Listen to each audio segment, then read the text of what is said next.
Hey Eagle fans, this is EaglefanKarl. It's going to be my quick check-in to let you know what I thought of the game the other day. I was up in Pennsylvania actually for the game, so didn't get a chance to quite do a video right away, but I still want to give you my thoughts on the loss against the Lions. If you recall when I made my prediction video, I had basically said that if the Eagles, took care of the ball and did what they had to, that they would win the game. And obviously that didn't happen. So even watching the game, though, I think we were clearly the better team than Detroit. So the question then becomes, if you're the better team and you lose the game, then the question is, who's to blame? That's what I want to talk about today, who I think is to blame. And I'll do it in an order that I think they bear the responsibility for the loss on Sunday. If any of these individuals or groups of people perform differently on Sunday, I think we have a different outcome. But in terms of the order of them, that's how I'm going to take it as to how responsible they were for the loss on Sunday. And the first group I'm going to start with is the defense. The defense came out very, very flat. Whether that was a hangover from the bye week, I don't know.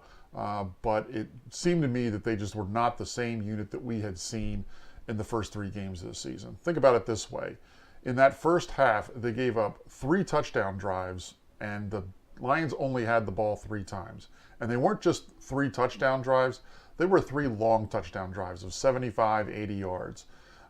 And you can't end up having those kind of prolonged drives and be able to just come back from that. Now, the defense played great in the second half, but all in all, I think the fact that how flat they came out and gave up those drives was a real problem.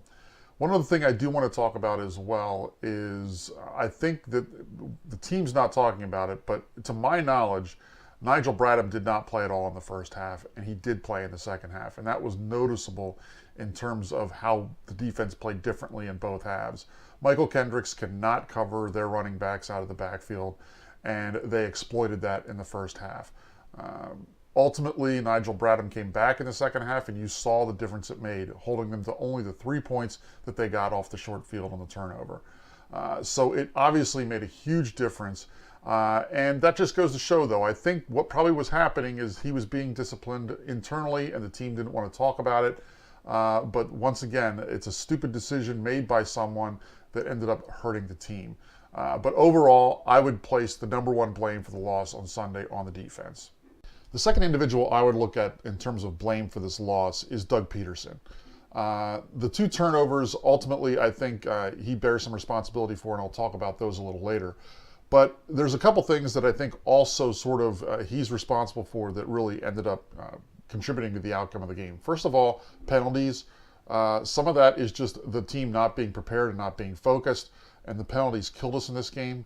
2 delay a game penalties where, that's something that a coach really needs to work on with his team, especially when crowd noise is going to be an issue, that those plays have got to get off in time.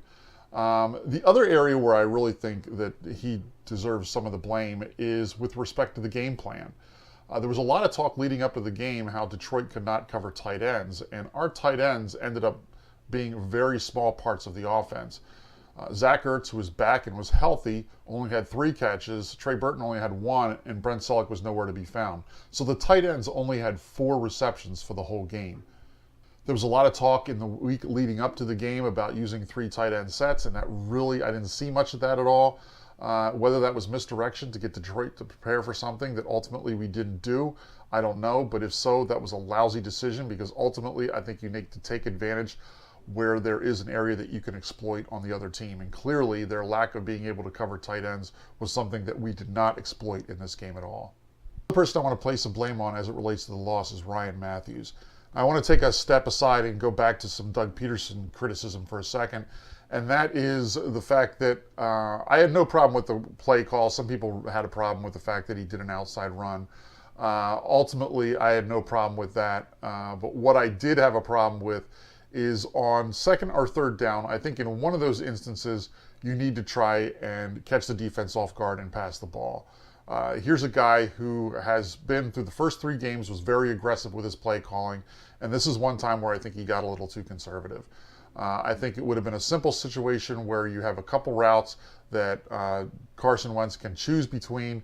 And then ultimately, if it's not there, he either takes the sack or tries to get some yardage running the ball himself. But I think it would have been a way to catch the defense off guard, and ultimately could have potentially resulted in a first down, which would have completely changed the game, because ultimately they probably wouldn't have gotten the ball back, and we would have been able to run it out. But talking about the fumble itself, Ryan Mathews obviously has the responsibility there. He's got one main responsibility, and that's to protect the football. His second responsibility is to try and get the first down. And ultimately, he failed at both. Not getting the first down wasn't really his fault, but there's no reason why you should be carrying the ball in the hand that's closest to the defender when everyone knows for running backs in that situation where you're running a sweep like that, the ball's got to be in the other hand.